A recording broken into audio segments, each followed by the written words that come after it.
p.m. and try it out on Wednesday night as well. And we did. But then something went wrong. Something went awry. We had a bogey, as they say. Someone came in and they crashed the interview, jumped up here and decided to just talk. This is the kind of crazy you can expect from Brad Stine Has Issues. The key, we don't know what's going, where it's going, why it's going, when it's going. We don't know why we're here. We certainly don't know what Wyatt's doing at the button. But what we know is this. Me, I'm Brad Stine. My moniker, God's Comic. And what do we have to talk about today? Oh, things you're going to love. Things that will get you deeper and deeper into life, into truth, into insights. My goodness, if I wasn't doing this podcast, I'd be watching it. But I am doing it. And when I do it, I try to do it as effectively and efficiently as I can. And when that fails, I just hit my good old-fashioned music intro to give the illusion that this is a professional podcast. And then, as you watch it unfold, all the wheels come off. Welcome to Brad Stine Has Issues, and welcome to my theme.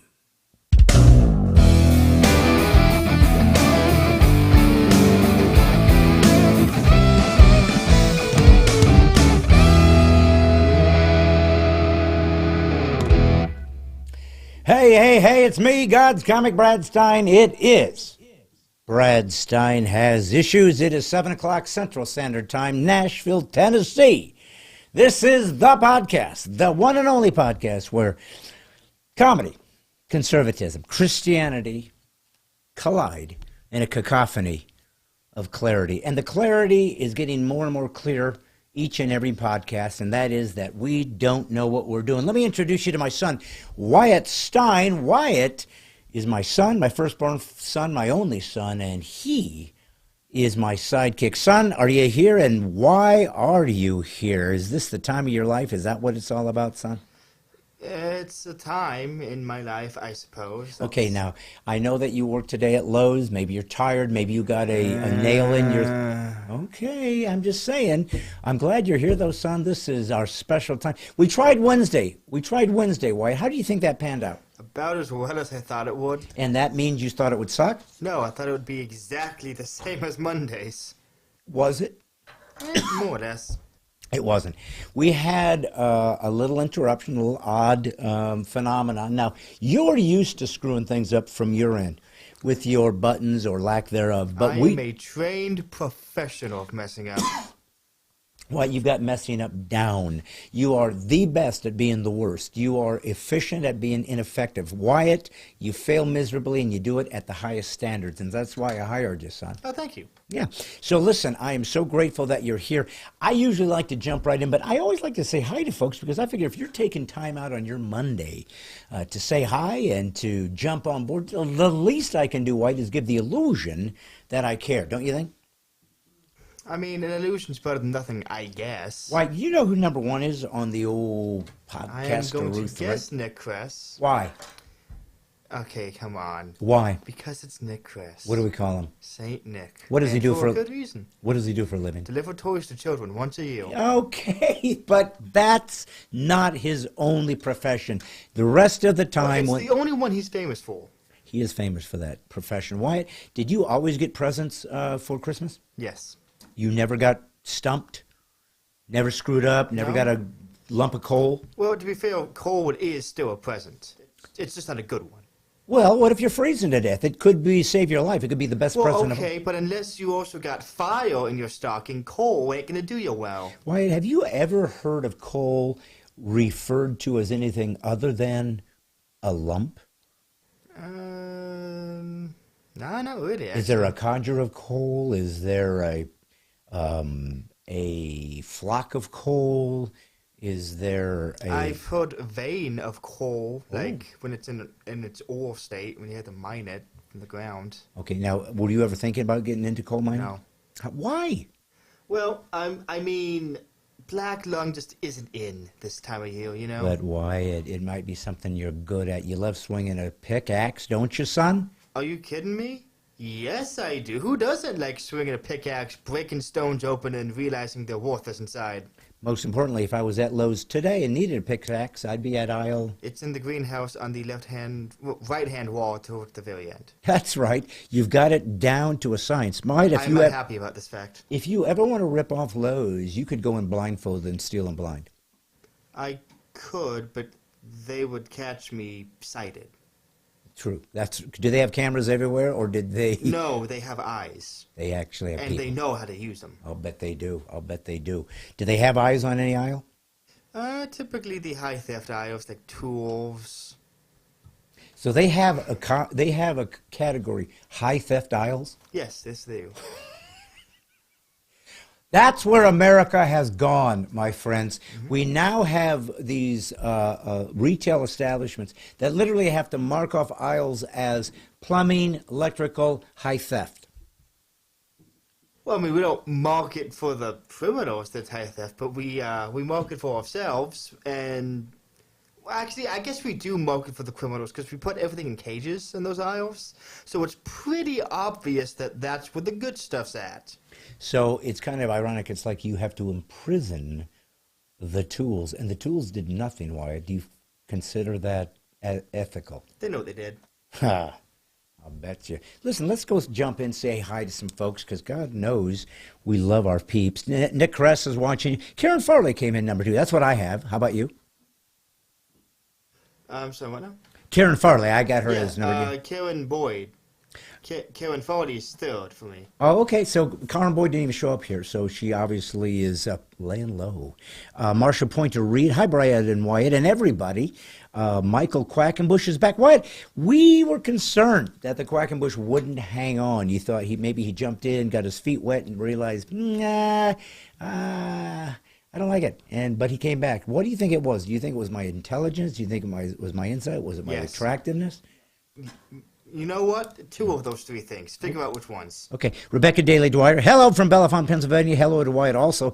Do you know that whenever Rebecca Daly Dwyer shows up, you know how she always indicates she's here? No. How? By that exact statement. Hello from Bellefonte, Pennsylvania. Hello to Wyatt also. Always has a unicorn, a purple heart, a heart with looks like it's been shot, and a prayer hand. In that order? Yes. Does that mean something? Should I be worried? Cut and paste. How's the unicorn? Is it good? I guess it's only got a head. It has a severed head. What? Maybe that's why they're extinct. No kidding. Jim Braun, even Brown White, good to be with you twice in a week. Yeah, but it isn't twice in a week, Jim. It's the first of the week. Technically, last week was twice in a week. It's not technically. It's true. Well, yeah, but technically gives you that plausible deniability in case you find out you're wrong. Dusty Wilhelm is here. Now, would you prefer to be called Dusty Wilhelm or Dirty Wilhelm? Because they're both kind of synonymous. Messy Wilhelm. Ooh. Michael Quackenbush came back. Why did you do your search on if everyone has met a Quackenbush? Yes, and what did you discover? You are alone in this one, I'm afraid. He stands alone. The cheese stands alone. James Voigt came up, supper with the Steins. Wyatt, I didn't think that we'd be a supper show or something for folks to sit around with their TV dinner. We have this at 7 p.m. Central Time every Monday. That's a late eat. If that's not dinner time, then what have we been eating the last few years? What? Danny Herring's here. Oh, okay. Hi, Brad and Wyatt. I've been watching you on the Christian Comedy Network. Brad, you are amazing. God bless you. She's saying that from where? Canada Bunko. Yes. What has she got in her left arm? A pickaxe so that she can mine her way deeper in case the feds find her. Oh, my Lord. Thank you, Wyatt. I'm glad you're always on top of this because I was afraid to say it. Trudeau's after her. She has an AR. She created it herself. Remember, when you're in the bunker, you have to actually learn how to mine your own metal. You got to smelt it. You got to put it into some kind of, I don't even know how they do it. Well, she needs coal for one thing. Yes, and that's why she's a miner, thank God. Marsha Pointer Reed, I love your theme music. Me too. Somebody gave that to me for free. I don't know if that guy's still around. Benjamin Gregory showed up. Hey, Benjamin Gregory. We like to call him BG. The Bee Gees here. Welcome from God's Comic. White has issues, that's for sure. Stan Stinson, hey, from Alabama. Hey, Stan, you're not always here. Glad you're here this time. Karen Farley, hi, Wyatt, she said. Not me, just you. Cosmas E. Lavaras. Hello from Athens. Why, we got our first Greek. Wow, yes. I love your yogurt. It's always all been Greek to me. Barbara Mick Duval, greeting from Maryland. Aaron Oakes, hey, from Wyoming. Great work. You got that right, doesn't he? Her, it, that. Yes. Heather Tyler, hello from California. We're sorry you're in California. We'll pray for you after the show. Hold on. Southern or northern? Because that makes a big difference. Well put, son. Southern or northern, Heather, let us know. We'll pray for you, or we'll just send you some rice so you can survive. Paula Faye Marie Rouchy, Wyatt. I have a favorite for named lady. Do you know who it is? Paul Marie. Paula Faye. Paula Faye. Paula Faye Marie Rouchy. That's it. So I'm trying to find it, but I got distracted by Quackenbush again. I know it. Oh, it's just everything. You know what it sounds like to me? To me, it sounds like an 1800s British compliment. Like if you went in and you had a beautiful, garden, and you went out for the summer to your estate, and you have gardeners. Of course, you'd have peasant gardeners, and they make them perfectly, and the bushes are perfectly trimmed, and the guy would say, "Oh, that's a Quackenbush you have there." Honestly, it sounds to me more like one of those old sayings, like a bird in the hand is worth a quack in the bush. Nice, well done, son. So we can either make an idiom out of it, or we can make it a British compliment. What's the difference? I don't think there is. Greg Smith, hi, Brad and White from North Carolina. Plenty Flowers. And Brad and White, Plenty Flowers. Isn't that a great name? We got a lot of great named folks here, White. Plenty Flowers, as opposed to Lacking Flowers, which wouldn't be nearly as effective. Ropochik Snoke. You know who that is, don't you? What do you mean? Do I know who that is? Is that a name? Where is that? Ropochik Snoke. I know Slopes. Stroke. I'm having a stroke. Trying to figure this person's name out. You've never been good with pronunciation. Don Sickles. Ropochik Snook. Don Sickles. Hey, Brad from South Haven, Indiana. I'm a Hoosier as well, so welcome, my fellow Hoosier. Sean Syriac got my friend here watching this time. He's from southern Maine. Well done. Maine isn't that big of a state, White. If you're from southern Maine, you can literally look over the fence and you're looking at northern Maine. I thought you meant if you're looking down from southern Maine, you're going to the state below you, which just so happens to be northern Maine for some reason. Benjamin Gregory, coal under the right heat age pressure is a diamond. Yes. Unfortunately, no one has the pressure or the time for Santa Claus to give us diamonds. Yeah. Honestly, be honest. If Santa Claus gave you diamonds for Christmas, would it make it better or worse? Okay, Robert E. Miller, Bob. I'm just going to ignore my comment? Okay. I don't know. Sometimes you stump me, son. Let's just be honest. You didn't even attempt to answer my question. And it's not like it's a hard one. It's, does shiny rock make you feel happy? I'd say. Well, yeah, but you have to find a place to keep it. You got to water it every 2 weeks. Otherwise, it gets moldy. Moldy? Because what you did is you melded mold and mildew. Wait, is it not moldu? I thought it was moldu. Nah. Hey, Barbara Mick Duval. Yes, because people just walk in and take what they want. They don't care anymore. That's what our country has come to. So sad. It doesn't matter, Barbara. We have a high theft aisle, so now we know where to look. Yeah, now all the criminals can go there and leave the rest of us alone. I know. Whitney Thiessen, Happy Monday, and Brad and everybody. Lars Cash. Are my comments coming through? They are now, Lars! Let's see. Whitney Thiessen, yeah. Sadra Mike. I'm guessing she's a bot, son. Sadra Mike. Sadra, if you're not a bot, say so. Let us know. Honestly, if it is a bot, I would get rid of it if I could, but I can't. Well, I can. Doreen Passmore. Hey, Brad, love your comedy. John P. Lyons. Greetings and salutations, gentlemen, from the friendly confines of Bourbon, Indiana. Why have you ever heard of Bourbon, Indiana? Oh, yeah, it's not where they make alcohol. What? Bourbon, Indiana. Isn't that where they make alcohol? You know, it isn't. It's where your great-grandparents used to live, the Steins. Oh. And you have cousins. And you have cousins, the Masons, that live there. The who? The Masons. Oh. Well, they're not all Masons because they're married. But, yeah, you have cousins that live in Bourbon, Indiana. And it's right close to Bremen, Indiana, where I'm from. I see. So there you have it. Well, so there's more than one city in Indiana. I thought it was just all corn. No. Huh? Tons of cities. Learn something new every day. It's huge. Indiana, and the nickname for Indiana is, do you know? The Corn State. No. Corn, it's not the corn state. But there's corn there. There's corn, and there's corn in Kansas, and Yeah, also but in Kansas Iowa. isn't the corn state. That's true. Well, listen, I don't know if you are aware of this or not, but last Wednesday, you and I had what we call a ninja show. It came out of the blue. Speaking of ninjas. Okay, yeah. So here's what we're going to do, folks. Last Wednesday, we did a special show, and we just wanted to see what would happen. We just wanted to mix it up a little bit. And out of the blue, a young lad, can we call him a lad? If you want to. Okay. A young lad, and he was a quackenbush. He came walking back and forth, and then he got up on here, put on these headphones, and he sat there. Now, he was my grandson. And I realized that he did this without permission, and I thought, if he's that bold, Wyatt, if he's that bold, maybe we should give him a chance to... I don't think he knows any better. Also, nobody was watching him, and Well, that is not our fault. listen. That's not my fault. I refuse to take responsibility Wyatt. for specifically that issue. Everybody was watching him on the internet, and now he's world famous. Yes, all 12 of us. That's right. Now, here's the thing. I decided to let him back on stage to basically redeem himself, if possible. So, hang on. So, ladies and gentlemen, I'd like to introduce a little special guest that we're going to talk to just for a moment and see if we can get some information as to what happened. So, Wyatt, if you can is he in the master or what? Or you have to turn that? All right. So, folks, let me welcome Asa Stein.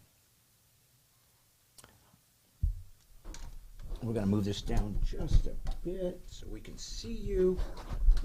All right, you two, say something funny. Okay, so, We have ladies and gentlemen, 86 this right people. here is Asa Stein. Well, let's make sure. What is your name, son? Asa. Asa? What's your middle name? Asa Stein. Asa Stein. Do you have a middle name? Yeah. What is it? Asa Stein. So his name is Asa Stein. Stein. No, I think it's Asa Stein. Asa Stein. Stein. So let's find out a little bit about you, Asa. First off, thank you for coming on my program today. I'd like to shake your hand. Thank you.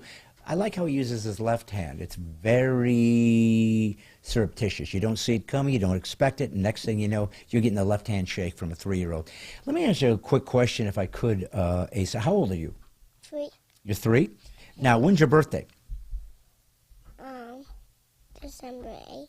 December 8th is his birthday, Wyatt. Now, his birthday's in about 3 days. But I say, but in 3-year-old age. I thought you just meant it was already December, and I was like, wait, where was the time gone? It wouldn't surprise me if it happened. So, Asa, let me ask you a couple of questions, if you don't mind. Do you mind if I ask you some questions? Yeah. Okay. So last week you came on and you jumped up on this chair. Who told you to do that? No one. So you just did it all by yourself? Yeah. What made you do that? I wanted to be with you. You wanted to be with me? Yeah. How come? Um, How do you know me? How do you know me? Am I your dad? Also, can we get the mic out of his face? Because all they're seeing is Mike. There we go. Yeah. Okay, that's a face. There we go. Am I your dad? no. Am I your mom? No. Am I your brother? No. Am I your uncle? No. Who am I?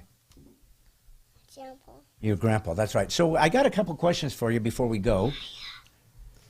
He's talking to his big brother, Uriah. Listen, I got a couple questions for you, Asa. First off, Joe Biden. You like him? Yeah. What is it that you most like about Joe? Your intellects are similar? So did you vote for Joe? How about this next year, 2024? You going to vote for Biden, or would you vote for Trump, or who would you vote for? Yeah. Me? Yeah. He's going to vote for me. That's going to be a long, hard campaign. So let me ask you a few things. So when you're 3 years old, what's your favorite thing to do? Talk into this microphone. What's your favorite thing to do? Have dumbbells. Have gumballs. Anything else? Yeah. What else? I like to have lollipops. Gumdrops, okay. Do you have a brother? Yeah. What's his name? Uriah. Uriah. Do you have another brother? Yeah. What's his name? Malachi. Malachi. You have another brother? Yeah. What's his name? Judah. And then you. So let me ask you a couple of. We went. Wyatt, I tried politics, but it didn't seem to pan out. You think that I should go another direction? Yeah. Okay. So if politics didn't work, okay, come on. What? Okay. What's your favorite? What's your favorite? Come on to Theos. What is it? You hear about that Titanic that sunk? Yes. Have you ever heard about the? Yeah, Titanic. The Titanic that sunk in 1940. What are your thoughts on that? Well, it sunk in 19, but okay. I don't care. Let me ask you a question. He doesn't know. So, when you came on this podcast, you sat down, you started talking. Did you feel like, hey, I want to be on TV? Yeah. Okay. Do you think you want to be on TV all the time or just once in a while? Okay. So let me ask you this. Do you have a favorite TV show? What is it? I have to think of it. Okay. Okay. Do you like to color? Yes. What's your favorite number? 9. Okay. His favorite number is 9. So what I'm going to do is I'm going to ask you one last question. Do you believe in God? And what does God look like? Don't touch that. It makes scratchy noises. What does God look like? What do you think he looks like, if you had to picture what God looks like? Yeah. He looks like my dad. Well, listen, he is my Heavenly Father, so I guess there's some beautiful metaphor there. Yeah. Well, Asa, thank you so much for your incredible interview, and we will talk to you somewhere down the road. Folks, if you would, a round of applause for Asa Stein. Thank you so much, folks. That was wonderful. So what I wanted to do was I just wanted to try a little quick 3-year-old interview, see if we got anywhere. And what I discovered, White, was he's about as competent as you. So maybe we'll jettison further 3-year-old interviews. I wanted to get to the bottom of this place. You're done. Look, You've done your thing. I don't really think you can call him as competent as me. Yeah. I did not see that boy press a single button that That's true. entire time. That's true. Well, listen, I'm going to ask you, son, if you would. I'm going to just stall. If you're going to have these boys head back out so that they don't continue to rattle the gumball machine. Okay. And later on, another time, we will have Uriah on, his older brother, and see if he might be a bit more articulate. But there was something I did want to talk about, Wyatt, today. It's something that I've seen in the news a lot. I wanted to get your take on it.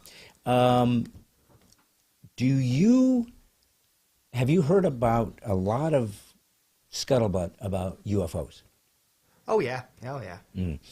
And we didn't hear a lot, or when we did over the years, we knew it was crazy, nonsense, whatever. And I do know that over the years, when I think the first time they ever really talked about maybe seeing UFOs might have been in the late 1800s, and they looked almost like blimps or cigars or something.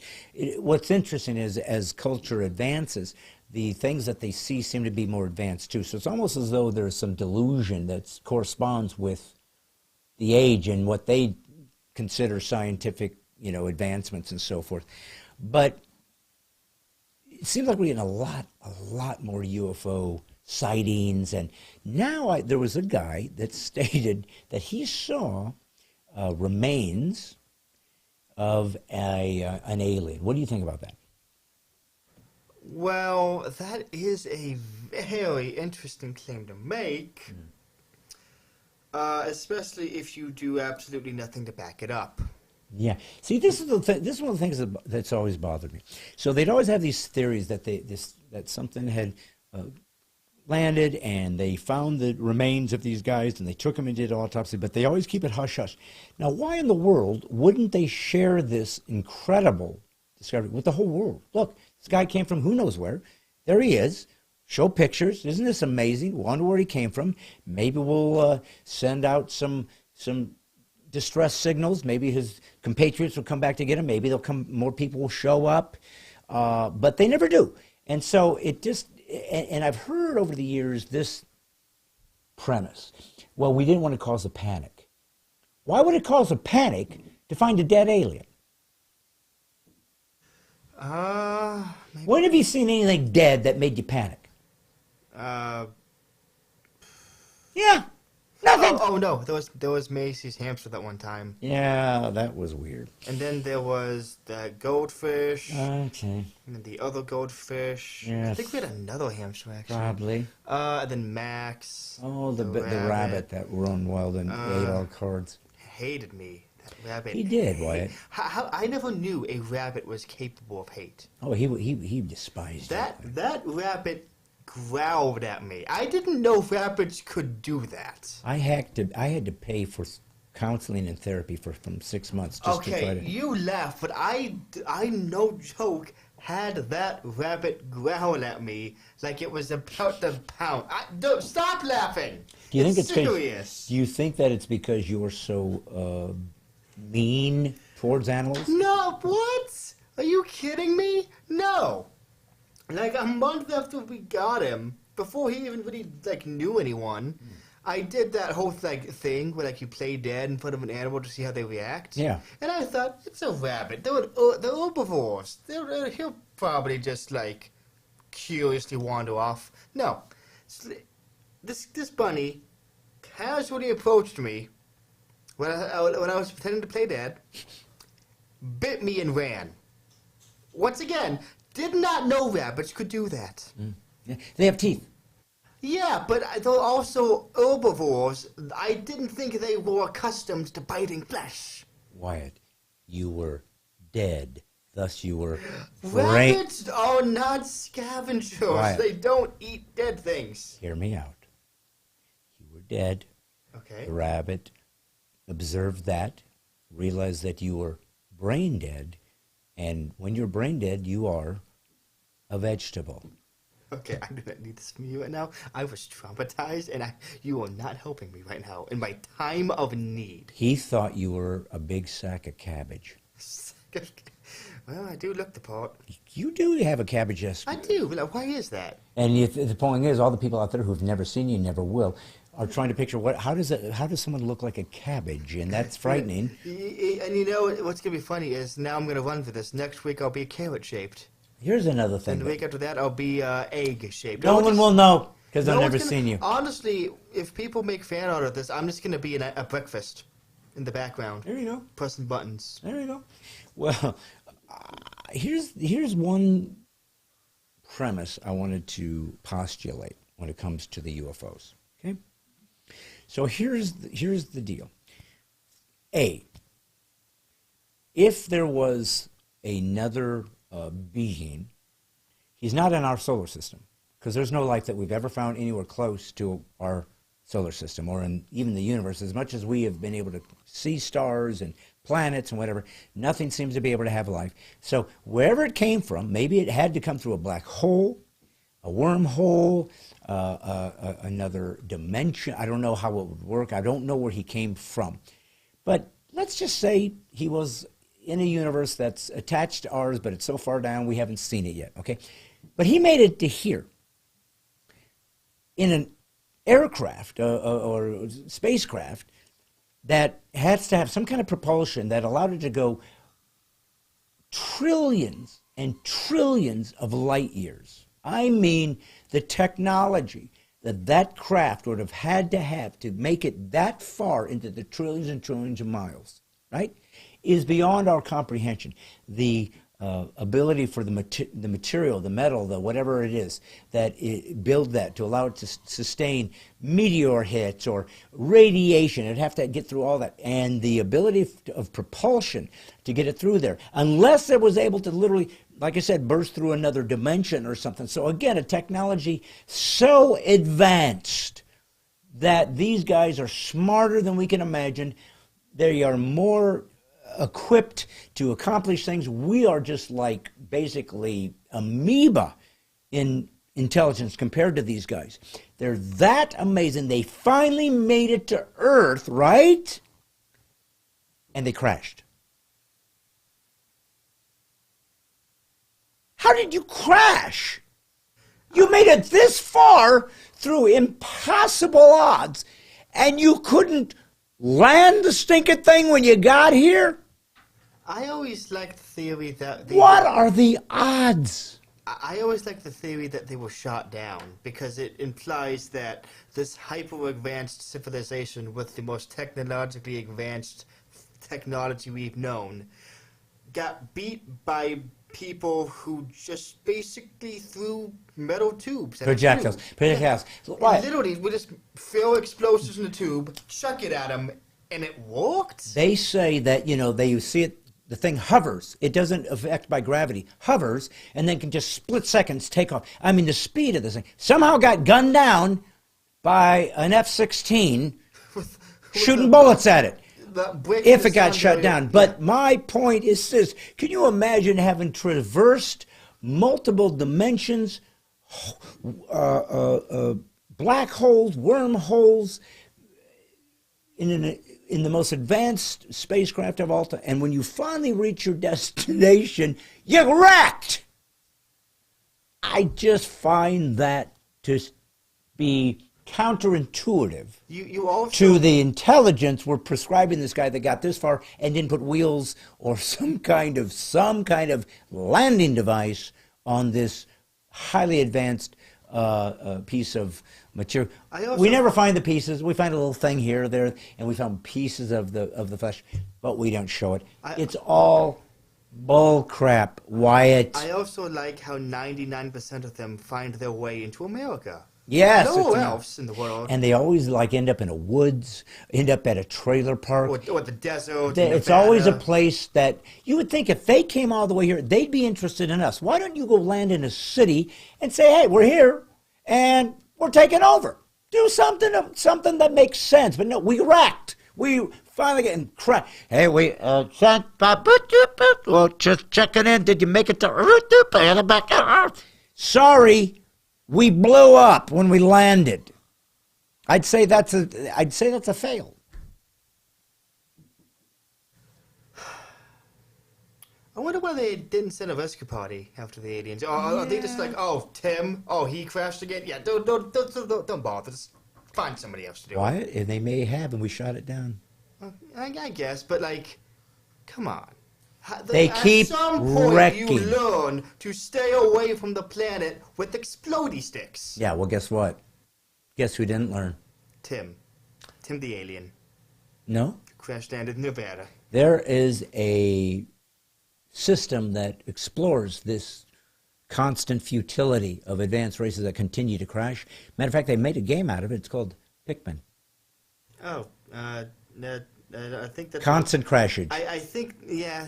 They could call Pikmin. They didn't have to call it Pikmin. They could have called it constant crashage. They could have, but they didn't, and I'm thankful for that because that does not roll off the tongue at all. It's kind of rough. Well, here's the thing that I Like did. their landings. So anyways, what do you think as we move to our guest here in a moment? Doesn't that just the whole ending where they smash something seems off?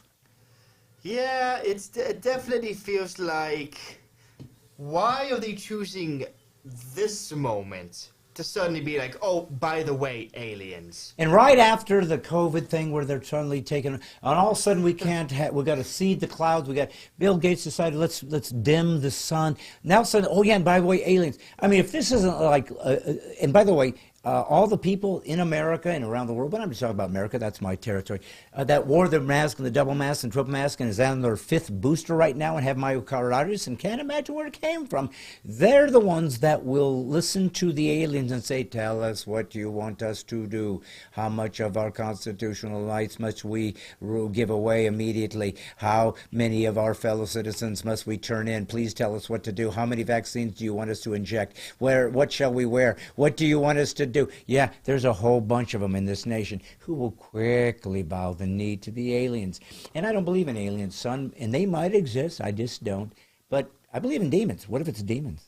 Well, I just like the fact that after all this time, finally getting people going like, aliens, they exist, they're real. The collective human response that I've seen is, cool. I know. Yeah, well, That's whatever. it. Anyways. Biggest reveal of the 21st century. Yeah. Yeah, there's Neato, I there's guess. super incredible technology. We got beings smarter than us landed on the Earth's crash smashed. And anyways, what's for dinner? So again, they're back to TikTok. They want that's great, but I want to watch somebody dance the Mrs. Maisel dance. I can't do it. I can't do the pop. What everybody's doing now. Let me show you my version of it. Get a life. Could have said any actual real popular dance and you made up one. Wow. Go ahead, the Mrs. Maisel dance is real, son. Now you're making yourself look uninformed. On TikTok, that's a compliment. Oh, yeah. No, I don't go to TikTok. I'm just saying they do that. Yeah, but it's... The less you know about TikTok, the better off you are. Yeah, you're probably right. China controls that. It's another way for them to infiltrate the United States and destroy us. Folks, I got to tell you something. What if you didn't like that? What if you wanted somebody that represented your values as a conservative, or maybe a libertarian, or maybe a patriot, or maybe an American, or maybe a Christian, or maybe a free speech advocate, or maybe a Second Amendment advocate? Or how about somebody that wants to continue to do live events and bring people together, and you want to be part of that and see if guys like me can continue to exist until they end up creating some AI of me doing some kind of horrible, I don't know, slaughter of roosters so they can throw me in jail, but it's all going to be AI generated. We're not going to be able to tell the difference. But I didn't know slaughtering roosters was illegal enough to get jail time. I don't. Why? It's America, and I'm conservative. Everything's jail like, time who for even us. owns roosters anymore? Why? Unless you're like in a place where they wouldn't kill. Farm? Yeah, they wouldn't kill. Like half of the animals there are literally there to be slaughtered at some point in time. That's right. Well, we eat them. I like them. I like chicken. Yeah, it's good. You know, I actually got some spices from the bachelor party that was really good. What kind of spice? I don't know. I'll show you it after this show, but it's like in a bottle. Oh, I saw it. Yeah, It's mixed called with... salt and pepper, folks. No. He's not real sophisticated. No, it's like an allspice thing. Oh, like nice. It's actual mix. It tastes really good. That must be a giant bottle. If every single spice on Earth ended up in that that's amazing. Well, some of them were alien. They crash landed. Well, so it's just the remnants, just the... Yeah, it's just mind the shrapnel. Yes. Well, listen, I need to get people onto this, to our guest, because he's amazing. You're going to love this guy. But before we do, I did want to say that if you are new to Stine Has Issues, we try to have fun, but we do come from a very specific point of view. I believe in free speech. Matter of fact, I had somebody on a thread yesterday who saw Doug Giles, and they were complaining because he said things like balls to the wall, and this is not a Christian broadcast. And so I responded back politely and said, listen, I believe in free speech. I have my own way of speaking, and I do what I do. I reel in the way I want to do. My own boundaries of how I will speak, my nomenclature, but I allow others theirs. I'm going to have people on here that can speak however they choose. Now, we might have to say, like, this one's rated R if that helps our people. But I just thought maybe you were big enough, boys and girls, to realize that I'm bringing people on that don't conform to my language system. But if they're interested and we have something to learn, why wouldn't we have them on? I mean, at this point, I think society as a whole is largely numb to the concept of, like, profanities and stuff. Well, it's permeated so much of our, like, you can't go 5 minutes without hearing any number of words that you, back in the olden times, would rarely hear. Well, I'm shocked that you said permeated, because we're going to get letters now. You know that. Well, yeah. But it was the best word to use, because it had a lot of syllables, so it makes me sound smart. Oh, boy, I'll say that. No, you're good at that. You're good at syllables. Yeah, good at syllables. I know at least 3 of them. Yeah, and I'm proud of you for it. And I like how you put them into an actual cohesive... Now, that's the hard part. Not everyone can do that. Not everybody, especially autistic people like you who are also dyslexic. I'm not that autistic. I mean, I can draw a stick figure, but that's about it. But not well. Well, yeah, I guess. Well, I wanted you guys to know that if you want to be part of my show, go to bradstein.com, and you can join the Militia of the Mind. Now, the Militia of the Mind is a bunch of Americans that we here on this show differentiate between citizens, people who utilize the graces that this great nation gives you, but yet hate it and want to destroy it, and Americans who care about keeping this country free and safe. So if you want to join that, be an American, just go to bradstein.com, fill out your email, and it's $3 a month. I wanted to make it very cheap, but we have to put some skin in the game so we can continue to grow this podcast, continue to have other content out there, and live events that I'll be able to go to, and you can come see me do my stand-up and speak. So that's what we're about, and if you get on the first 10,000, you will be part of the mighty 10,000. There will only be one group of 10,000 folks, and once you do that, we're going to have special opportunities for you to have a special shirt that only you'll get of the Militia of the Mind, and with a special marking that will say you're part of the mighty 10,000, and with your particular number, by the way, in the line, in the sequence. So that's something you can do. You can also give to the regular ministry account if you're interested, if you like what I'm doing, and I'm sure Karen or Benjamin will leave the link to how to donate to the ministry in general, or if you want to go to the mighty 10,000 and be Militia of the Mind, just go to bradstein.com, sign up. We are getting more and more people, and we're heading towards our first 100 people, and then our 1,000, and then 10,000, and then we did it. So that's exciting news. But there's a guy that we're going to bring on today that I think you're going to find interesting. Some of you, if you listen or watch America's Got Talent, you might have seen this guy because he was on it. But he was also on it in Czechoslovakia, in like Poland, and France. I mean, he was on, I didn't know why like they had Everybody's Got Talent shows, but they do, all over the place. And he was on those. As a matter of fact, if I'm not mistaken, I think we have a clip of what he does that makes him unique. Why, do you have that clip by any chance? Because if you do, let's give these people just a taste of who we're about to talk to, because I think they'll get a kick out of it. This is a lot to swallow. All right, here we go.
Holy smoke.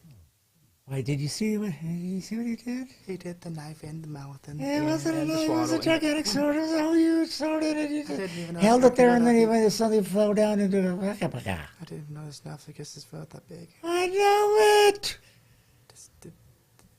Is that? No, I always thought that was fake. I thought they did like it went into the hilt or whatever. Yeah, like one of those telescoping. Yes! Apparently it's not. Apparently not, it's the real no. deal. How do you think they do that? Magic? It's magic? No, Well, it's magic? I mean, can you prove it isn't? No, I can't. Maybe it's an alien. Maybe he's You know, an alien that got shot you know down. What? Maybe he just has a really, really straight colon. And it has just all the way down. I don't... Cause there's no way that you have enough room from the mouth to the stomach to the bowels to go... To like, how long are those swords? Like 2 feet? The average person's like, what, 5'9", almost 6 feet? So like that's like a third of his total So, body your length. premise is maybe he has a really straight colon. Yeah, isn't that the one that goes like after the stomach? I think your colon is the second. It leads to the grand finale of your eating experience. Ah, and you don't eat the swords, so it wouldn't be that. I don't know. I just think that let's not conjecture. You don't eat the swords, right? No, but maybe we're ignorant, And maybe the guy that actually does that can speak for himself. Now, what would make you think that? If he's not hoarse, But if he's not damaged. But he's a human, though. Is he? Or is he a demon? Or an alien who crash landed and is now trying Shot down by bullets. Or swords. I know. Well, here's what we're going to do. Folks, this man's name is Dan Meyer. He is a really good guy. I've met him a few times over the years, and we're kind of friends. And I wanted to talk to him because he has an amazing story, but clearly an amazing talent. And the eclectic nature of Stine Has Issues has everything from a crazy warrior pastor to a sword swallower to a academic Princeton professor to an apologist to a sports athlete. I mean, we will have everybody that I think is interesting, fascinating, and I hope to get more and more and more. We've got some really great guests still in the queue coming next week. But for right now, this is going to be kind of a fun one. Last week we had Warren Hamilton, right, and Doug Giles. So two heavy hitters. Great information, great guys, but, you know, it's like, whoo, you feel like you've been in 10 rounds in a boxing match. This is for fun. This is more of a, you know, this is the ginger after the sushi, where you cleanse your palate and you get to just kind of rest and relax. Now, one guy said he was eating while watching the show. This might not be the best time to do that. Hope you're finished up, because this could be gag and flexing. But nevertheless, you're going to really enjoy this interview. He's a great guy. And but here's one thing I do want to say before we go to him. There was an interesting thing, a very serious thing that took place after I interviewed Dan, because this was a month ago maybe, that I was just in contact with him. So after the interview, stick around for the closing. It's only a couple minutes, but I have something I need to tell you about Dan that is important, and it's something you should know. So enjoy the interview. Stick around for the very ending. And, hey, let's keep moving forward. And Stine Has Issues with finding the most exotic and interesting guests I can. And if I can't, I'll just stick with Wyatt. But for right now, thank God, by providence alone, I give you God's comic Stein and sword swallower par excellence, Dan Meyer. Well, folks, as you know, on Stine Has Issues, it's important, it's crucial that I always throw you a curveball. You know, everybody brings on, you know, a senator, or, you know, some vice president, or everybody brings on some, you know, nationally known comedian. And those are wonderful. I've had those people on the show, as you know. But I love people that are much more out of the box, shall we say, a little bit more unorthodox. I love odd people. And when I say that, I mean that with the ultimate endearment. You have to understand that my family heritage is in the carnival. Still have many family members in the carnival since the 60s. I have been in plenty of sideshows. I have watched plenty of that world of the freak, of the oddity, of the unique things that human beings have done to make a living, or to just show the lengths that humans can go to be unique and, I don't know, push the boundaries of what people thought were possible. And this particular gentleman is going to be very, very intriguing to you guys, because as much as you've seen some of the magician friends I've had on, because as you know, that was my original performance art career, this person happens to have a soft spot in my heart, and the key for him to stay alive is to miss his heart when he's doing his job. Why? Because this particular guy happens to be an expert, and one of the top world-renowned experts in a very old art, very dangerous one, and frankly, one that most people have never seen live, probably didn't even think it was real, but it is, trust me. And so we are going to bring on a internationally known sword swallower, who also has a whole lot more to talk about than just that. But let's face it, that's going to be interesting enough. So please welcome a man who needs some introduction, and then you're going to get to know him even better. Dan Meyer, the sword swallower. How are you, my brother? Brad, good to see you again, bud. Hey, man, good to see you. You know, before we get started, I do want to try to remember something. Do you remember the first time you and I met? Do you remember exactly when that was? It was probably around 2002, 3, 4, 5 Okay. at a restaurant in Nashville off of I-65. Where was that? I do not recall, but it seems as though maybe you had reached out to me. I don't even, I was just trying to remember how you and I even got to know each other or got connected or was even familiar with each other. Not that that matters, but I was just trying to remember because I have such an eclectic group of friends and folks that are in my grid that I was just trying to recall if there was something that you and I had done together or specifically that brought us to each other's attention. You don't recall? I think we had done a bunch of different churches separately, not the same at the same time, but I think I'd heard that you had learned to swallow a stove poker in your early years, and I reached out to you as the president of the Sword Swallowers Association to kind of sit down and validate your story and kind of hear your background and everything. And I think that's how it came about. And I've been Yes. following you ever since. Oh no, well, yeah, and that's exactly right. That I do remember, and I don't even know, frankly, if most of the people watching this podcast right now, and I get people from all over the world watching, but they know my comedy, and many of them know my magic background this far down the road because we've discussed it here and there, and I've had some magicians, sleight of hand artists on, but very few people, and I don't even know if I've ever mentioned it, frankly, from my podcast. So it's a scoop. But I can swallow swords, and it was something I wanted to learn. I was always intrigued by the sideshows. Like I said in my introduction, I have family that were carnies, still are.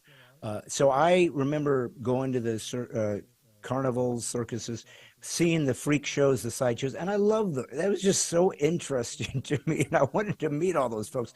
And if there wasn't a staple of the sideshows, it was the sword swallowers and the fire eaters, often doing both.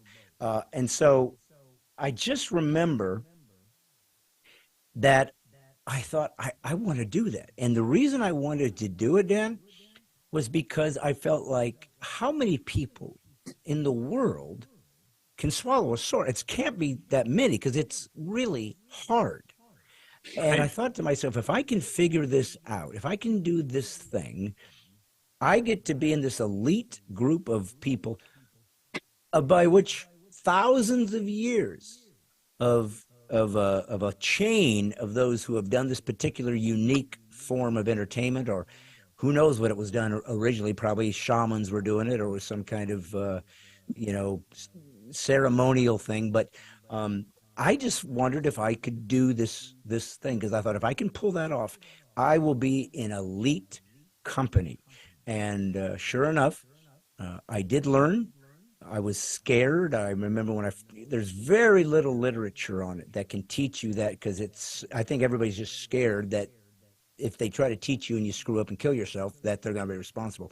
So I'm sure this has been your most asked question, and I'm always very reticent to ask questions that I assume everybody asks because I like to be unique and fresh. But because this is such an odd, unique skill set that you and I both happen to have, you certainly are at a higher level than I am. Can you tell us how? I'm not so much interested in necessarily why you're interested in sword swallowing. That's fine. But what I'm really interested in is how did you learn how to do it? Because that is the hard part. Good question. Probably a lot like your story and a lot like the stories of other sword swallowers. But I'm gonna back up just a little bit and give you a little bit of the why before the how. And the why was in my first 20 years of my life, I grew up in extreme fear. And I think like you, we both have Indiana in common. Didn't you grow up in Indiana? Yeah, I was born in Indiana. Was it Bremen, Indiana? Yeah, that's where I was born. I'm from Michigan City. My family lives in Muncie, Indianapolis area. And as a little kid, the first 20 years growing up, I grew up with extreme fear. I couldn't talk. I would stutter. I would shake. My hands would shake. My heart would race. I couldn't ask a girl on a date or anything. Because I had so much fear, the bullies would tease me and beat me up. They used to laugh and call me names, never let me play in any of their reindeer games, But so when I was 20 years old, I moved to India as a missionary, a Lutheran missionary. And while I was over there, a buddy of mine asked me a question. He said, "Do you have thrones, Daniel?" I said, "Thrones? What the heck are thrones?" And come to find out, he said, thrones are, they're from a book called The Thrones of Errol of Sherrill. And it's like a bucket list. If you could go any place you want to go, do anything you want to do, be anyone you wanted to be, where would you go? What would you do? Who would you be? I said, "Oh man, I can't do that. I'm too scared. I got too many fears." And that night I came down with 105-degree malaria fever. I had malaria fever for about 5 days, almost died of malaria fever in southern India. And finally, the night before my 21st birthday, I prayed a little prayer and I said, "All right, God, if you let me live till my 21st birthday, I will not let fear rule my life any longer. I'm going to put my fears to death and I'm going to take on risks and challenges. I want to find my purpose and calling. I want to know my life has meaning. I want to do something really remarkable with my life and somehow change the world." Now, I won't tell you if I survived until my 21st birthday or not, but that night I made a list of my first 10 thrones. That I wanted to visit all the major continents, live on an island, live on a ship in the ocean, live with a tribe of Indians in the Amazon, climb to the top of the highest mountain in Sweden, see Mount Everest at sunrise, jump out of an airplane, just crazy, work with a circus, work in the music business in Nashville, just crazy stuff. And I thought, there is no freaking way any of these are going to happen. I grew up in a kind of a poor family. Our first little house was about 800 square feet. So I thought, there's no way none of this is going to happen. After I came back from India, ended up moving to the Bahamas, moved to Mexico, moved to the Amazon rainforest, lived with the tribe of Indians there in Ecuador. And little by little, these things started coming true. I moved to Nashville and worked in the music business there.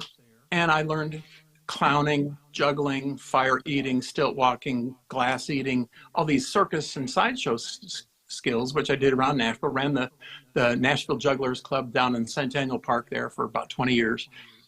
And in 1997, I heard there were less than 12 sword swallowers left. And I said, "Man, that's about as close as you can get to real magic. That's the real deal. Fire eating is really cool. Glass eating is really cool.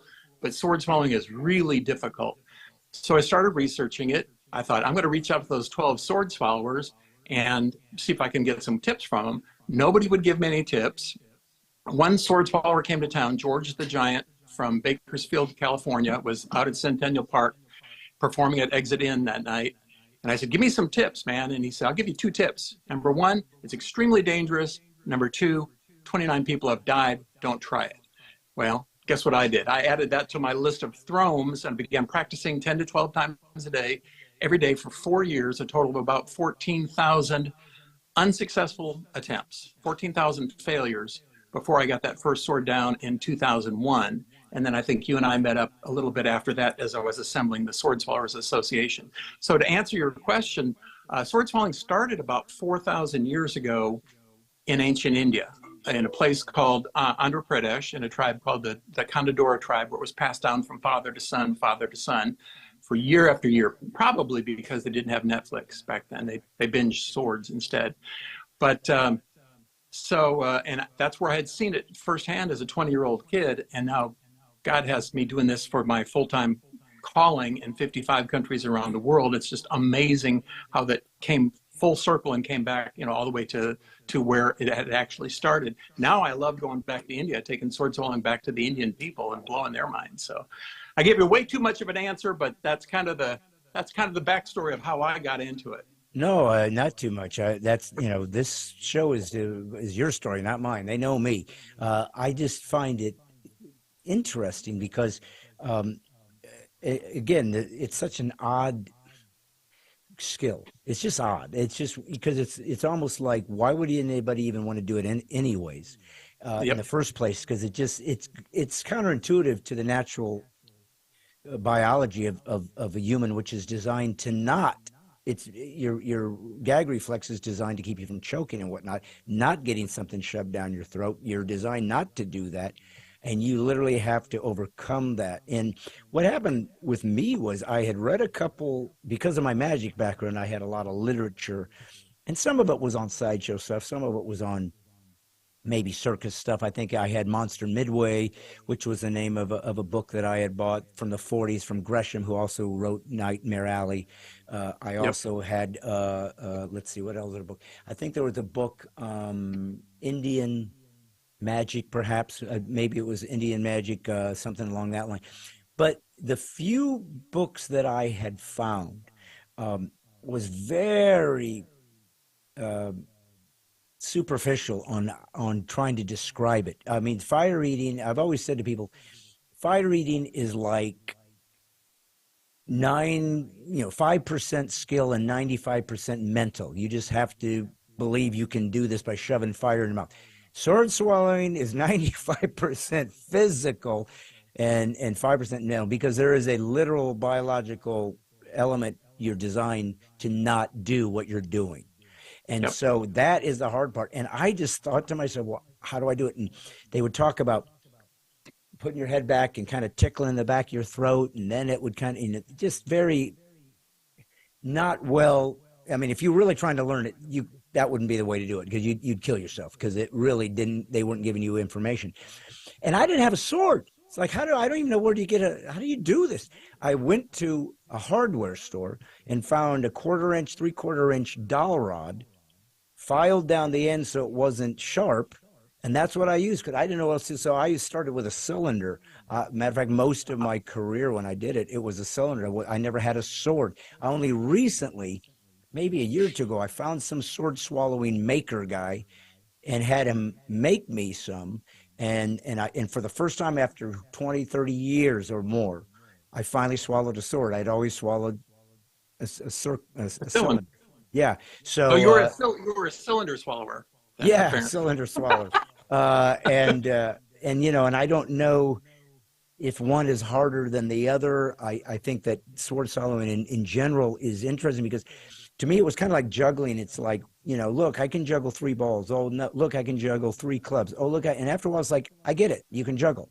So the hardest part about sword swallowing to me is once people are amazed that you can do that, and it is, it's kind of like, well, now what? I mean, now I know you can do that. Yep. So what? So you can do another one? I don't understand what it is. So the one thing I admire about what you've done is you've really gotten creative with learning to sell the technique with different ways of difficulty. Yep. A curved sword. And then I saw you, I guess, on America's Got Talent or something along that line, with pulling a vehicle attached to it. And, because I know what it actually takes to swallow a sword, that is really dangerous. I mean, that is not a joke. And that, I mean, I'm a sword swallower and watched you going, dude, you're crazy. Because there's just too much at stake when you're putting pressure on it and moving around. So when you decided to learn the technique and you got it down, what brought you to the next level where you began to mix it up? Did you suddenly meet other people that were doing different things that inspired you? Did you literally just from whole cloth think, I wonder if I could do this, do that, and then just see if it would pan out? Yes and no. That's a really good question. So in 2001, when I got my first sword down, February 12th, 2001, I thought, okay, great. It took me 14,000 attempts, 4 years to learn to do this, and now I can go and swallow a sword. It takes all of 1 second. Where's the show in that, Yeah. And I didn't like to talk. I couldn't speak. I would shake and stutter. And so I thought, I can't. But people would ask me a lot of the common questions. Does it hurt? Have you ever hurt yourself? How many people have died doing this? Where does the sword go? How does, does it go into your stomach? Blah, blah, blah. And all the same questions over and over. And so gradually I learned to answer those questions and I worked those into my show. But what I found, sword swallowing is not only physical and mental. For me, it's also spiritual. During those years, probably 2001 to 2003, I was going to Belmont Church in downtown Nashville on Music Row. And I went through a program called The Crucible. And they talked about pride and how you have to kind of get down on your knees and get rid of your pride, kind of thing, and humble yourself. And I studied that quite a bit. I studied Proverbs an awful lot. And I started finding that pride comes before a fall. You can get up there and think that you're pretty haughty and do something that nobody else can do, and you can fall flat on your face.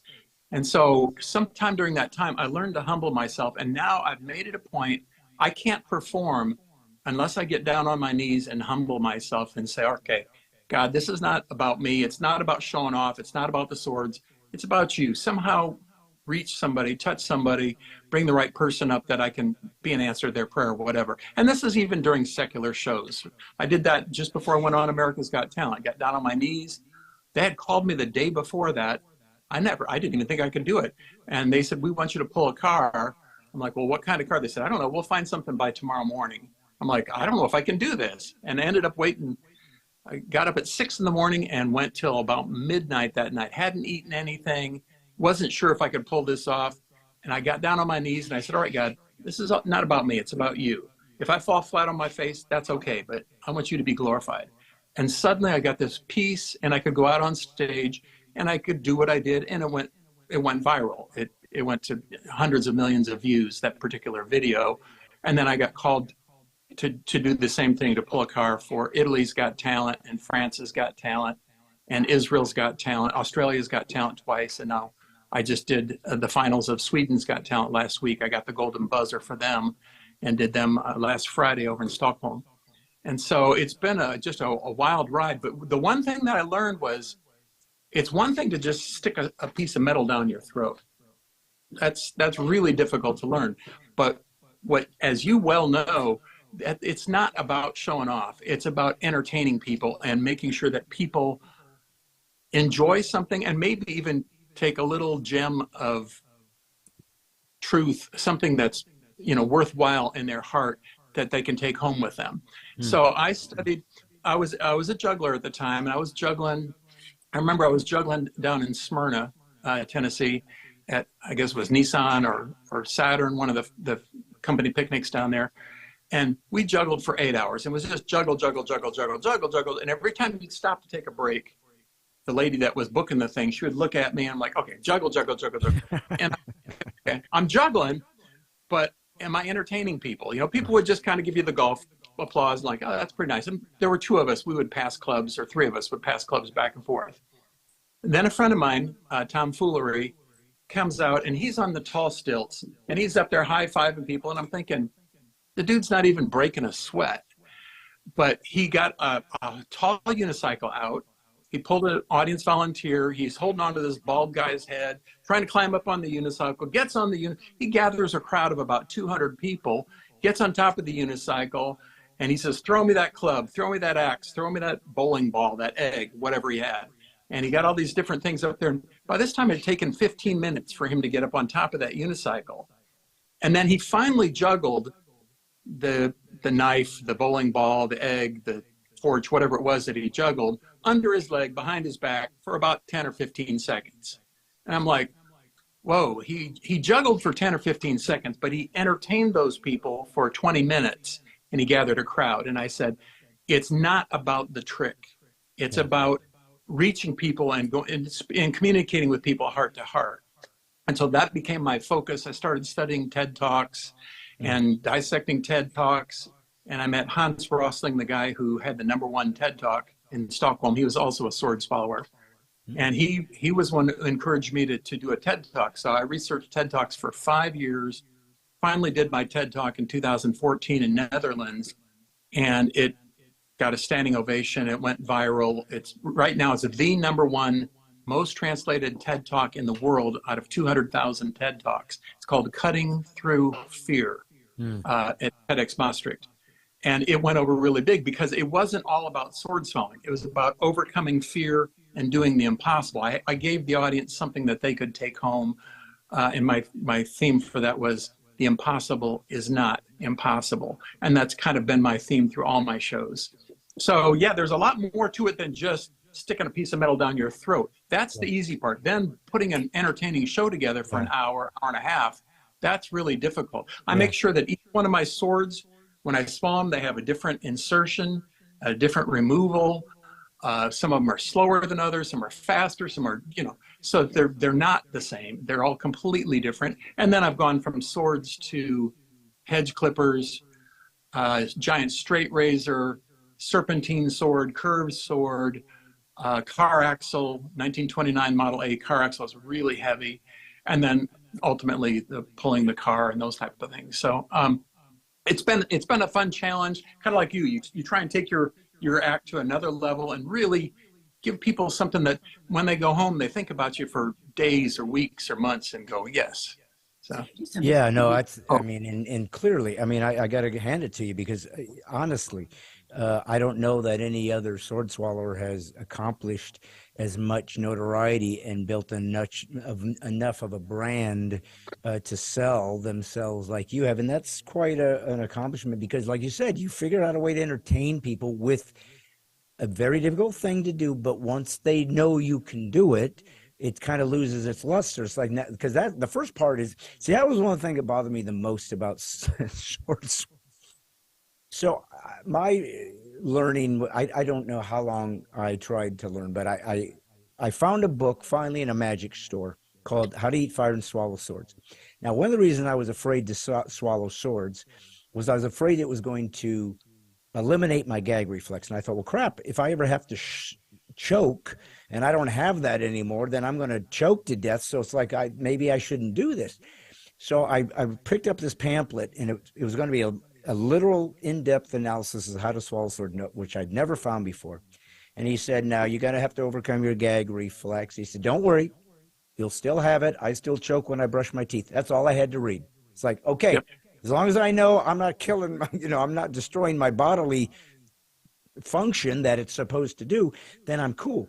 And he kind of explained how to do it. And then I got to where I would get it partway down the throat, and it felt like it was hitting the back of my throat. It's the only way I could describe it, like it was hitting almost against the back. And I go, man, I felt like I kind of overcame the hard part. And what people don't understand about sword swallowing is it's not that you conquer your gag reflex. It's always there. You have to learn how to overcome it, not allow it to do what it does. You literally, the gagging actually opens the throat to allow it to happen.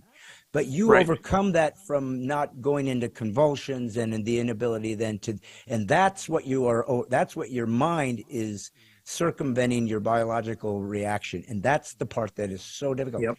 So I got past to this one part, and it just wouldn't work. And I was scared, like, man, how do I know this isn't being shoved into my lungs or something? I mean, it's a real thing. I can't screw around with this. This isn't something that if I make a mistake, oh, well, I could die.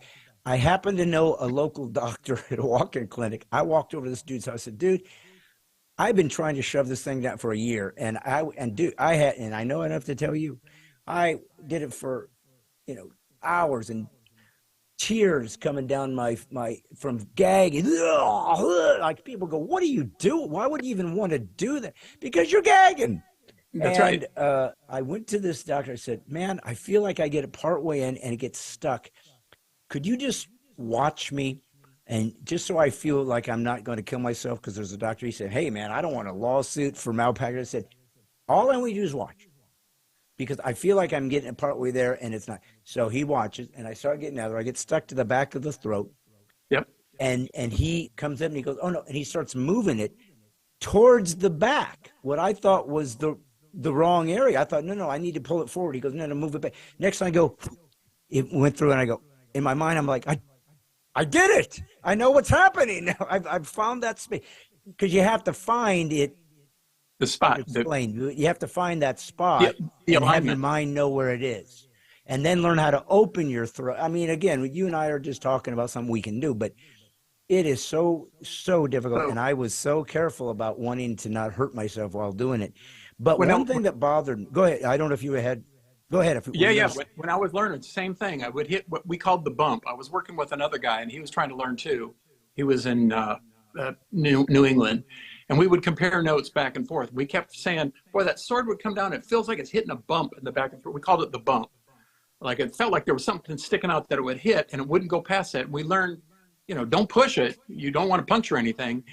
And finally, one day, February 12th, I decided, I looked at all these photos, and I thought, if that guy can do it, if that lady can do it, that person with Ringling Brothers back in the 30s and 40s can do it, I can do it.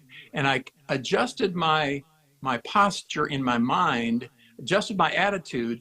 And at first, when I first was working on sword swallowing, I said, I don't think I can do it. I don't believe I can do it. You know what? I think maybe I can do it. All right, now I think I can do it. You know what? I believe I can do it. And I finally got to a point of belief where it's mind over matter. You got to believe it before you see it. You got to believe it in your head, believe it in your body before you can actually see it happen in your mind, in your body. But I kept hitting that bump, and I was doing it one-handed, which put the sword at a little bit of an angle. And I tried it with two hands, and it squared it up quite a bit. And as I put it down, it kept hitting that bump. And then I finally, like you said, I went back just a little bit, and it got past the bump, and all of a sudden it went down about 6 inches. And I thought, oh, gee, did I go in my lung? Am I going to bleed to death? Right. And that was, that was the beginning. And then it took another 4 to 5 years to master it, where I could do it. Well, to be able to do it, regularly without, because if you go a long time and nod, it can get, you just get rusty, and it's not as simple as doing it every day. Well, the other thing that bothered me the most was, so the first thing I used, I forgot about this. The first thing I could find that would represent a sword, because I could never find one, was a sai, a martial arts sai. The tubular thing. Yeah, but it's got the little things and I could use that because it was smooth. So it had a lot of, show them. You got something? No, we're good. Oh, we're good. I used a sai because it was more fancy. It looked sword-like. But then people would say to me, yeah, did you really do that, or is that just going inside of the hilt? And I'm thinking to myself, you have got to be kidding me. I have just spent 3 years killing myself. By far the hardest, I've done sleight of hand, by far the hardest thing I ever learned. And I finally can do it. And I'm not even getting credit for this thing, because you're thinking it's a collapsible sword. And so I went back and got that dowel rod, and I had a little curve on it so I wouldn't drop it, cut it off. So it was just a straight bar. Yep. Drilled a hole in it, put a piece of leather in it so it's a hanging loop. So when I swallowed it, I could close my mouth and just leather to show that it's gone. Right, there's no hilt. Still say, yeah, but that's fake. It's like, I don't know what else to do for you people. It's not even, now look. That was by far the most frustrating thing, was once I finally did it, people thought it was fake. So I'm sure you've experienced that. Yep. All the time. That's why when I start my show, I tell people, I said, come on, y'all know it's fake, right? You know you can't really swallow a sword. It's like 99% impossible. You can't really do the impossible, right? And then they all nod their heads. So I'm like, okay, watch my fingers, watch my lips, watch my throat, see if you can figure out what the trick really is. So they all think, okay, because everybody tells me it's fake, so I'm repeating back to them.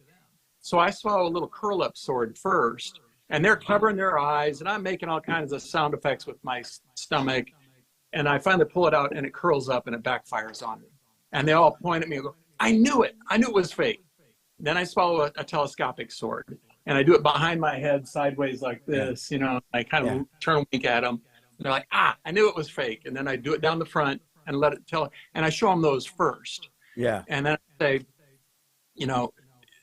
these are what magicians use to imitate real sword swallowers.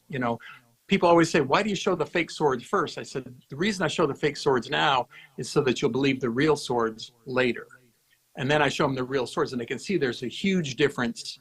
And I swallow stuff without a handle, without a hilt. I swallow a straight razor that there's no way it can fold up. The saw, it can't fold up. Here, it's like this. There, you can see on the teeth that there's no way that that's going to fold up in the handle. There's, by the time I'm done, I can take. Usually 99% of them are skeptics at the beginning. By the time I'm done, I can get 99% of them to believe it's really real. And that's usually what I go on every show, is to take them from non-belief to belief in sword swallowing. Well, let's kind of go that way. I'm sure people are disgusted at this point with our deep details about learning to swallow a sword and about vomiting. But it is real. just for you folks out there, and it is hard, and it's very dangerous. And if you tried to do it and you didn't know what you're doing, yeah, you can really kill yourself for real. So no, I would not recommend that, and I learned it on my own. But you said something that I think needs to be explored a little deeper. You said that you believed it. The only thing that kept me going was I was determined to be able to say, I can swallow a sword. And you can't, because that is a rare skill. And I just determined, I don't care what it takes. Yep. I'm going to swallow a frickin' sword. And now I can. But here's what I want to sort of go into a deeper level with you, Dan, because, you know, clearly you're a Christian, a Christ follower. And I'm guessing most sword swallowers aren't, because oftentimes they're in more of vaudevillian or even burlesque areas of entertainment. But I read a book years ago, and it was fascinating, and you might have heard of it. I think it was only written in England. It was called The Death and Resurrection Show. Huh. But the entire book's premise was, where did the whole idea of entertainment come from? I mean, we just take it for granted. Let's go see a play. Let's go watch a magician. Let's go see a juggler. Let's go listen to somebody sing. It's entertainment. Well, who thought of that? Why did we assume that people always just got up on stage and started doing a little tap dance? Well, they didn't. Not 5,000 years ago, not 6,000 years ago. And his premise was, he believed that every element of entertainment can be directly linked to the shaman, to the tribe that would have a shaman or the spiritual leader that would bring oftentimes just the men into the men's hut. Maybe there'd be some smoke going or some incense. Perhaps they had done some psychedelic drugs because they're going on a spiritual quest or something. And he would tell stories of the tribe. He would talk about our history, because they didn't oftentimes have writing, so they had to verbally pass on their stories.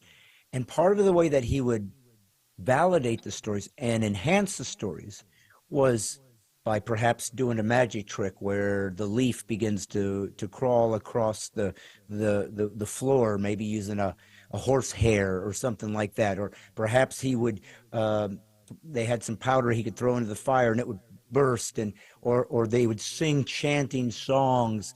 And this gave this sense of power. This gave this guy a sense of a sacred duty to the tribe. And these ideas that were in a very confined, specific place, oftentimes also dealing with physical discomfort, or putting oneself in a physical discipline, which would be the monks sitting out in the cold weather, let's say, without clothes, or flagellating this whole idea of discipline in the body is very old spiritual formulas. Yep. And so clearly, and I think you alluded to it, if sword swallowing as we know it originated in India, and Indian is Hindu, very old culture, and also India is very well known for street magic and street fakirs doing magic out there. So my guess would be that sword swallowing was some sense of a spiritual discipline and or a means to try to teach or evangelize their people into a particular desire to find the transcendent, to find something greater than themselves, something more beautiful. Now, obviously, I'm not a Hindu. I'm not a polytheist, but they must have used it in a more sacred ceremonial sense, and then it became more of a performance art. So do you have any understanding of what its significance was originally? And if not, we can move on. But I want to tie it into the spiritual, because I think that's where we're going to head here in the rest of this conversation. I think I agree with everything you said. from what I understand from my study of ancient Sanskrit and India, is that they used the sword swallowing and fire eating and bed of nails and laying on a bed of cactus and snake charming, all that stuff, as a way of showing their superiority and their connection with the gods. That, look, I can do stuff that's kind of magical, like the gods have given me power that you guys don't have. And they kind of played on that, and it built up their prestige a little bit. But it's like anything else. You do it long enough, you learn what works, what gets the oohs and the ahs from the audience, you know, what really got people's attention. So I think the Hindu fakirs, the gurus, the sadhus that did it back in Andhra Pradesh and Tamil Nadu and southern India, originally Kerala, that's actually where the circus started. They were also there were people doing slack rope walking and snake charming and all these other things. And that's kind of where the whole circus started in Kerala, right next door to Andhra Pradesh. But I think they did use that as a way of kind of showing their superiority to people and their connection with the gods that they had. Now, I've had to be careful of that when I've performed in Africa. I was the first sword swallower ever to perform in Africa. As far as we know, there's never been an African sword swallower. And when I would perform, and we'd have, 25,000 Africans out there. This is Uganda, Kenya, different places. When I would perform, their eyeballs would get this big, and I could tell that they were kind of thinking, "Oh man, this guy's got some spirits. He's got some voodoo, some mojo that we don't have here." And I'd always have to explain to them, "No, this is just a feat. It's a stunt. It's not. I'm not." And then I would, take it into a spiritual level and let the pastor do an altar call or whatever it was that we would do at the time. Right? So yeah, you kind of have to be careful. I don't want to lead people on and say, "Look, I'm doing magic," or "I'm doing things that, yes, I'm doing things that you can't do," but it's because. And I think that we very clearly established it's a physical feat that one can learn, Right. but very difficult.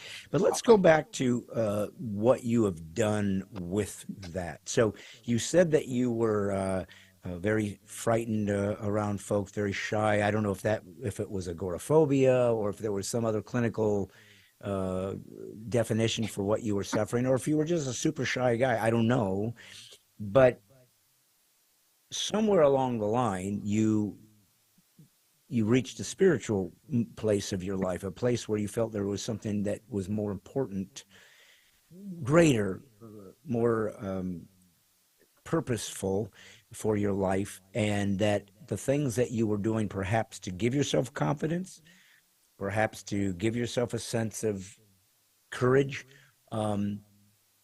was no longer the vehicle by which you could achieve that, but that you had discovered something greater than that. So tell me a little bit about what you feel you overcame, because there might be people out there right now watching this going, "Oh, I'm super shy," or "I'm super scared," or, I could never do that," or whatever. And you're using this technique to really go to something much more important. And Yep. so I wonder if you can explain really what you feel you overcame, and how the sword swallowing was not necessarily a cure as much as a way to demonstrate visually what happened to you spiritually, perhaps internally. Yeah, and like you, people would come up to me and say, "Oh, that's too dangerous, or it's too impossible. Why don't you do something easier? Why don't you do something like..." No, that's the whole reason I'm doing this, is because it is so darn impossible and that nobody else can do it, kind of thing. That's why I'm really striving to do this. And for me, the first 20 years, I had extreme fear. As far as I can tell, it was probably social anxiety disorder. My whole body would shake and tremble. My knees would shake. My hands would shake. You mean just My being whole around body- people? You just around being- people in class. If I had to get up in front of my class and read a poem or something, I would black out. I couldn't even think of my own name. I would just, black out like a deer in the headlights. And, the kids would tease me and laugh at me, and I would cry, and they'd beat me up. And I was, the bottom of the pecking order kind of thing. So for me, at first, the sword swallowing was, I'm going to show those bullies. I'm going to get back at them. I'm going to do something. I'm going to do the impossible, do things they can't do. But after a while, I got to the point where it's it's not about showing them. I called one of the guys, one of the bullies, years later. I called him up and said, you know, do you remember me? And he says, no, I don't remember you. I said, well, I remember you. And he said, oh, wait, I saw you on America's Got Talent, you know. And so then he did remember me. But I realized it's not about showing off or showing other people up or doing, you know, for me, it's me overcoming my own boundaries and doing something a little bit higher, a little bit more dangerous, a little bit more incredible, the next step kind of thing. And in doing all this, what I did is I shifted. The first 20 years, all my focus was on the fear. I looked at the negative side of everything. If I would go to class and if I'd have a pimple or my pants were too short, I'd think, oh, everybody's going to laugh at me. And I would just build up this huge exaggeration of fear in my mind. And fear is really a type of faith, a faith in the negative, that, oh, this negative thing is going to happen. They're going to laugh at me. And I would live in that 24/7. And when I made the Thromes, the bucket list kind of thing the night before my 21st birthday, those first 10, and then every time I checked one off my list, I'd add 5 or 10 more onto the list. So the list has grown to be about 1,000 Thromes by now. But every time I would go after another Throme, I found out that I was focusing on the Throme, on the positive thing that I wanted to do, and I kind of forgot about the negative thing. I didn't focus on the fears as much. Now, I don't really care for snakes. I still don't like snakes anymore, but I don't like heights that much. But I get on a plane every weekend and fly someplace. I still don't like speaking to people, but I get out there and I do it every time. One of the things I've learned is the darkest cave you fear the most holds the brightest treasure you seek. If you go into that cave, if you go into that sword swallowing or whatever it is that you're really afraid of and you overcome it, then you go, hey, I can do this. Let's see if I can go into the next thing. If I can go into the next thing, and you can kind of keep going forward. So what I've learned is don't focus on the fears. Don't focus on the 99% that's impossible. Don't focus on the kryptonite in your life. Instead, focus on that 1%. When you look at the human body, it's about 99% impossible that you can get a piece of metal all the way down to your stomach. But if you look at it that way, oh, it's impossible, forget it. And everybody says, I could never do that. And they don't. But I looked at the opposite. I didn't look at that 99% that was impossible. I looked at that 1% that was plausible. And I said, you know what? I think if I do this, if I repress the gag reflex, repress the peristalsis reflex, nudge my heart aside, relax the lower esophageal sphincter, repress the retroreflex in the stomach, I think I can actually do it if I do all those things at once. And now that's been my life. You know, lately it's been, oh, I'd love to go do this Got Talent, or I'd love to go to this country or do that. So now I'm focusing on that 1% that's plausible and going, you know what? I think I can maybe pull a car. I think I can swallow a sword underwater in a tank of sharks, because I've swum with sharks for 7 years.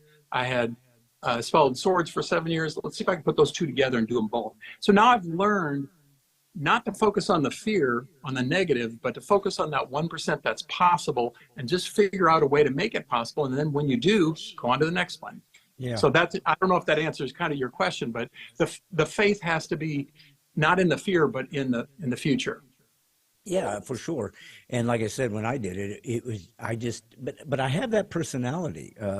If I decide I'm going to do something, I do it. Now, everybody has that characteristic. That doesn't mean they can't find their version of that. And certainly maybe in a more productive element that they're trying to overcome beyond swords. I mean, that's kind of an oddity that, you know, somebody either wants to do it or they don't for whatever reason, but most people wouldn't, and you don't need to. But to put this idea into practice, that, you know, I heard a guy say years ago, you know, fear is just believing that what you can't see is going to come to pass, whereas faith is believing that what you can't see will come to pass. So it's the same definition, but one simply believes that the dark energy is going to win, and the other one believes the light. And you are a believer in the light. Now, you've been to India, you've seen many other cultures, clearly, from secular cultures, if you're in parts of Europe, and Danish cultures, I think, are fairly secular. Certainly in Czech Republic, someplace along that line. Very secular, very Marxist, residue, or at least atheist. You've been amongst the polytheists and amongst the Hindus and Muslims, I'm guessing, if you were Middle East. And you have this sort of ability to overcome this difficulty like you did with the swords. Like you have kind of a unique Superman quality as a human that has allowed folks to give you credibility as to things you have to think about and say, because you've proven that you're not just side of a one note person, that you have proven that you can accomplish things that seem to be impossible, and that gives people hope they can do the same. But you also landed on Jesus Christ. Why? I don't really know why, but it was just part of that whole search. I grew up in a Christian family, and but I had to actually kind of search through it all in myself and find out, okay, what does God really mean to me? And it was really during that time in India when I was 20 and 21, and when all these thrones started coming through and God started opening doors for me, I'm like, okay, I'm not doing this alone here. This is God's opening opportunities for me all over the world. And I found that the more that I humble myself, get on my knees, and give everything to God, the next day my phone rings off the hook and I get opportunities. And so I don't know how or why, but every time I go on a trip, I pray, okay, who's going to be the person that I'm supposed to minister to? Who am I supposed to be an answer to prayer for? I remember I was going over to Armenia to do a TED Talk in Armenia. Did the TED Talk, it went great. The next day, they had several hundred kids come, and this is in the Silicon Valley of Armenia. It's a big skyscraper called the Tumo Building, and they had Google, Apple, Yahoo. Everybody was in this building, all these startups. We got done with my little chat with the high school kids, and this guy comes up to me, and he's tugging on my shirt, and they said, this guy wants to talk to you. So I said, yeah, what can I do for you? And he said, well, why are you here? And I said, what do you mean? He said, well, when I left the house this morning, I was thinking about fear and how much fear I've got in my life. And he said, I was planning on committing suicide tonight when I got home. And he said, I walked in here and you're talking about overcoming fear with faith and putting your fears to, why are you here? And I looked him in the eye and I said, you won't believe this, but before I left, I prayed, who would be the person that I'm supposed to minister to and the person I'm supposed to be an answer to prayer for? And I looked at him and I said, you're the reason I'm here. You're the whole reason I'm here. And he and I both just started crying right then. And we went out for dinner that night. I led him to the Lord on the streets in Yerevan, Armenia. But that happens to me on a regular basis. If you haven't read the book, there's a book, I love it. It's by David Wilkerson. It's called You Were Born for This. And he talks about looking for your mission. Who am I supposed to be an answer to prayer for today? Who's, and you keep your antennas up. And when I get on a plane, somebody sits down next to me and I'm like, is this the one I'm supposed to talk to? Is this, is this somebody I'm supposed to pray with or whatever? And sure enough, God always opens the right doors and the right person pops up, and it comes out way better than I could have ever expected. But that all comes from humbling myself and going, all right, Lord, who do you want me to speak to today? Who's going to be my person to talk to today? And that's obviously very inspiring stories and beautiful. But we're also humans, and we live in a very dark, broken world sometimes. And you've got a lot of stories of accomplishment and overcoming your fears, and obviously has been inspiring, and God has used that. But I also want you to be able to say to the folks about the darkest times. I mean, we need to let people know that sometimes the prayer isn't answered the way you wanted it to. Sometimes the kid dies. Sometimes the cancer doesn't go away. Sometimes the wife leaves. Mm-hmm. And that is the hard part, because what you're talking about with TED Talks and sort of these wonderful stories that always have the silver lining and the bow, and that is a real story, and we need to know that there's some success. But talk to those who talk about yourself. Where would you be honest and vulnerable enough to say, let me tell you where I didn't think I was going to get through this? Show some, I mean, maybe you mentioned your childhood, but I wonder if there's something specifically where you had to learn a lesson that you weren't even expecting to learn through difficulty that you weren't sure you would know how to overcome, just so people can know this is not an uncommon experience, especially for people who seek God. Usually when I start my shows, I do talk about my backstory. I talk about my weakness, my failures, my inadequacies at the very beginning, and then how I've learned to overcome some of those. But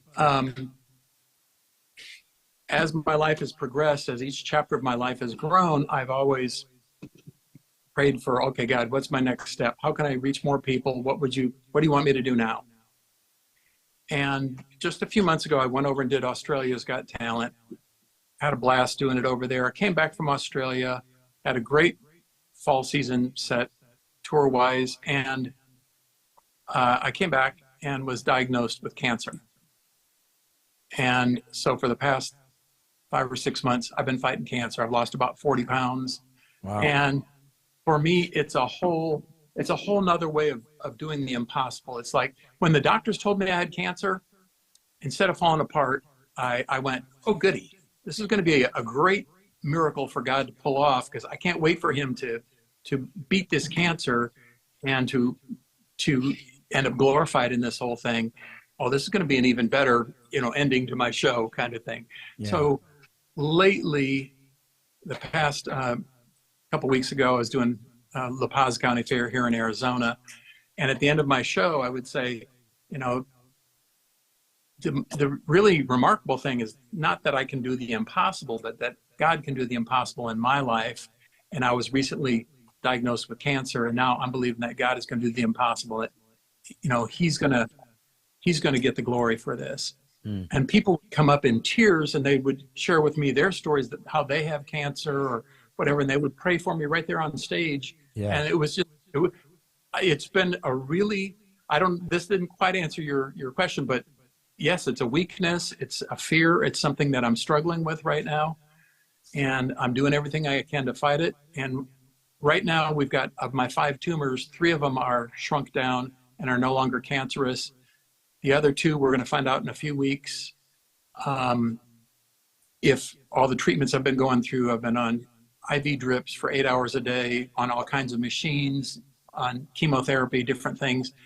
And really believing that God can do a miracle, and that he can get glorified in this, and that people will say, wow, it wasn't just Dan doing the impossible, that God, because we serve a God who does the impossible. With God, all things are possible. Nothing is impossible with God.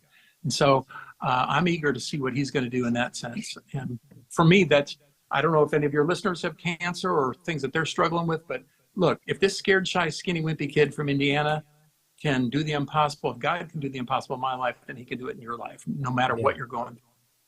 Oh, yeah. I mean, here's the thing. The one thing for sure is the moment you are conceived, you're dying. We are all terminally ill, all of us, and we're going to get there eventually. But we're also going to live forever. That's the other truth. We are eternal beings made in the image of God. And oftentimes we're not told, hey, you got cancer, you got X amount of times. Sometimes it's a car wreck and you're done. You didn't see that coming. Boom. You weren't ready. You clearly have been ready for a long time to do whatever God asks of you. And you have proven what God will do with those who are committed to his calling. But I am going to say, Father, I just pray that you will bring healing to Dan Meyer. He's lifted you up throughout the world. We don't know what or how or when or where or what you're up to with every one of us as an individual, but you have a plan for all of us, a purpose and a time and in a place. And we're going to say, unless there's something we don't know and we don't understand, I believe that he will in fact overcome this, that you will just yank that cancer out of his body. You will bring him pure healing, and he will stand in front of the world and say, look what God has done. In Jesus' name. Amen. Amen. Brother, I'm going to ask you, and I don't normally do this, but we cannot let you leave without at least showing people the ridiculous skill you have of swallowing crap that does not belong down your throat. Do you have it? Can you show us anything before you leave? I can show you a little sword here. This is about a 35 or 36-inch sword with 24-inch long blade, solid steel. I've got a few ladies here that are actually sewing in the same room. I'm going to let you take a look at that. You verify it is a real blade. It's heavy. It's heavy. It is heavy. And that's solid steel, right? That's not going to collapse up in the handle or anything. So I'm going to size this down. We'll do it real quick. I'm going to try and do it sitting so I stay in the case. Not easy.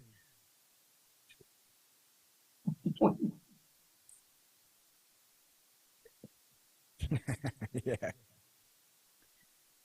Wow. And that's how it's done. Yes. Well done, my brother. Well, I appreciate your life, brother. I appreciate your testimony, your character, and that, buddy, we're just passing through, but we're doing it together. We're all one body, and we all need each other. So I'm grateful for what you're doing. Hopefully we'll run into each other one of these days.